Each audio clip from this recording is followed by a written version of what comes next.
Okay, let's get into it. And so it begins.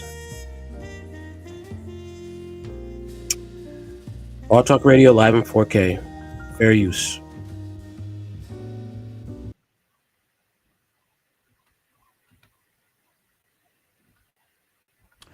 And returning to the United States following Donald Trump's election victory, Black people across the country have reported receiving racist text messages.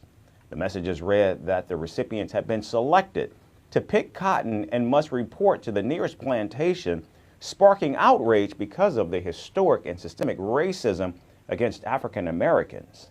Being that it was so shocking, I immediately texted the number back. Who is this? Oh my God, profanity. And then I even tried to call it. And that's when I found out it was like from a fake text, one of those fake numbers. So it had already been discarded or whatever. And I was just like, you know what? This is to be expected. The messages have targeted Black adults, high schoolers, and college students, including those at historically Black universities. Tim Scott would say, America is not a racist nation. And this is what they truly mean by making America great again. Always when a white person says, make America great again, ask them, when was America great for Black people and people who are not white? Like Alabama State, Clemson, the University of Alabama, Missouri State, and Ohio State. Now, the text that, these children on these college campuses and younger kids have gotten, that makes me feel like that this is just filled by hatred, that this was, someone got a hold of their information and just and regurgitated something they saw and was just being mean. The messages are said to have been received by people, many of whom are Black college students in at least 21 states, including North Carolina, California, Ohio, Michigan, and Alabama. The FBI, along with state attorney generals, have launched an investigation into these racist messages. And the National Association for the Advancement of Colored People, or the NAACP, the nation's oldest civil rights organization, also condemned the messages, warning they represent an alarming increase in vile and abhorrent rhetoric from racist groups across the country.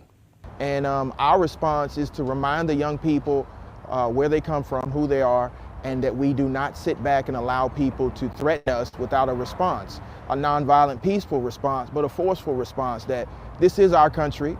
We're not returning to any plantation. We built this country. We'll continue to make this country move forward and live up to the promise that it gave all the citizens. Now, on the other hand, President-elect Donald Trump's campaign has denied any involvement with spokesperson Brian Hughes threatening legal action. If we can find the origin of these messages which promote this kind of ugliness in our name, we will obviously take legal action to stop it. As federal authorities dig deeper, this incident has sparked serious concerns about rising racist rhetoric. Many are calling for accountability as communities cope with this disturbing show of hatred.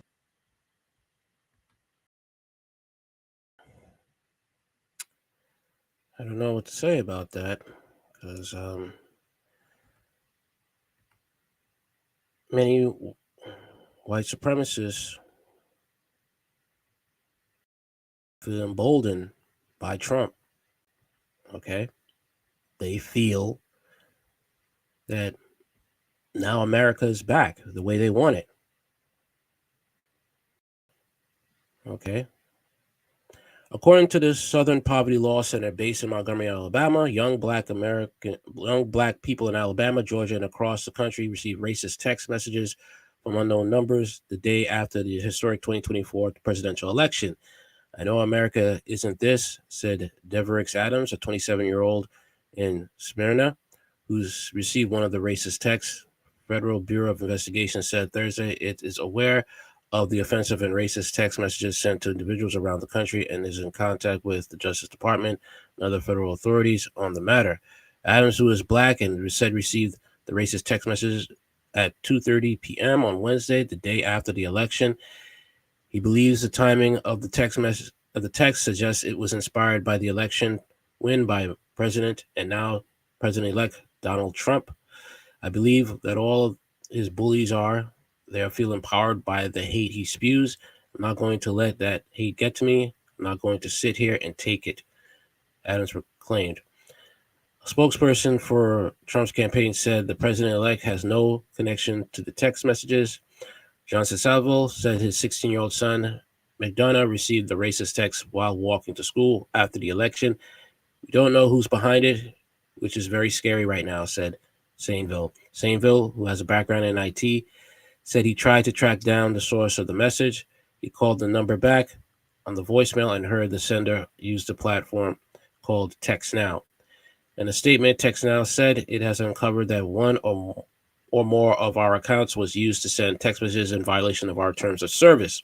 As soon as we become aware of, our trusted safety team acted quickly and disabled the related accounts in less than an hour. The company, which was founded in 2009 with a goal of providing low-cost text messages services, said, as part of our investigation into these messages, we learned they have been sent through multiple carriers across the U.S., and we are working with partners in law enforcement cooperatively to investigate this attack. TextNow is proud to be an inclusive service offering free mobile call and text and data to millions of Americans. The company said, we do not tolerate or condone the use of our service to send messages that are intended to harass or spam others, and will work with authorities to prevent these individuals from doing so in the future. FCC Chairwoman Jessica Rosenzwersky said the messages are unacceptable. That's why our Enforcement Bureau is already investigating and looking into them. Alongside federal and state law enforcement, Rosenthal said, we take this type of targeting very seriously. On Tuesday, former President Donald Trump defeated Vice President Kamala Harris, ending her bid to become the nation's first woman and woman of color elected to the Oval Office. The text sent to young black people, including the students at Alabama State University and the University of Alabama, is public spectacle of hatred and racism that makes mockery of our civil rights history, said Margaret Young, SPLC president and CEO. Hate speech has no place in the South or in our nation. Leaders at all levels must condemn anti-black racism in any form whenever we see it. And we must follow our words with actions that advance racial justice and build an inclusive democracy wherever person feels safe and welcome in their community, Huang said. One of the students who said he received the message is Jason Brown, currently enrolled in the aviation department at the Middle Georgia State University. His mother, Tammy Brown, said a classmate of her son posted highly inappropriate content in a group chat used by students for class communication. The group chat primarily comprises of white students, with Jason and a few other students being among the only black individuals, Tammy Brown said. One of Jason's classmates posted a video Snapchat with the caption, "King Racism is back." This same student also shared the following message in the group chat: greetings, you have been selected to pick cotton at the nearest plantation. Be ready at 12 p.m. sharp with your belongings. Our executive slaves will come get you in a brown van.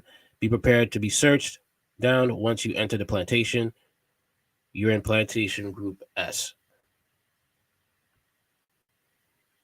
Wow. As a result of the incident, Tammy Brown said her son has experienced significant emotional and mental stress, which has taken a toll on his physical health.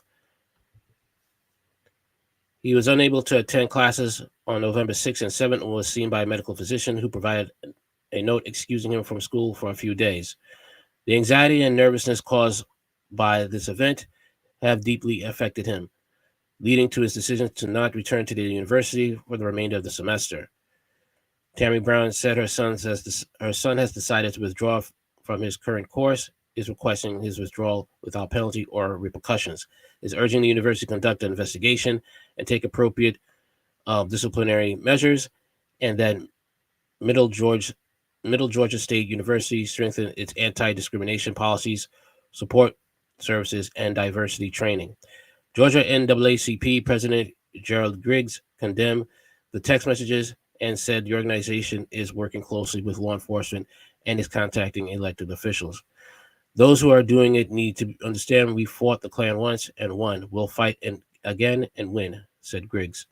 The Southern Poverty Law Center is also investigating messages. If you receive a text message, you can report it to the sblcenter.org/tips.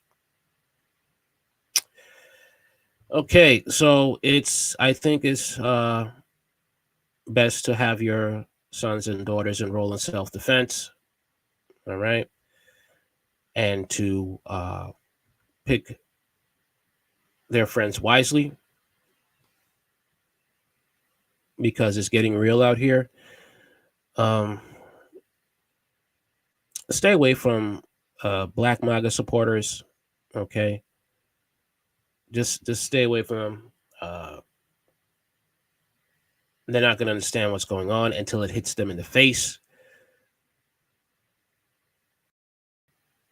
That's about it. Students, white students who are like this need to be removed from the universities. Start kicking out all these non-black students, all right? These non-black students who feel that they could be racist. Kick them out of universities. Make only black students go to black universities and white students go to white universities. So this is how it has to be. Project 2025 is real. All right, that's all I got to say for now. Like, share, comment, and subscribe. Please spread this information so you're not the only one who's informed about this content. All right. Later.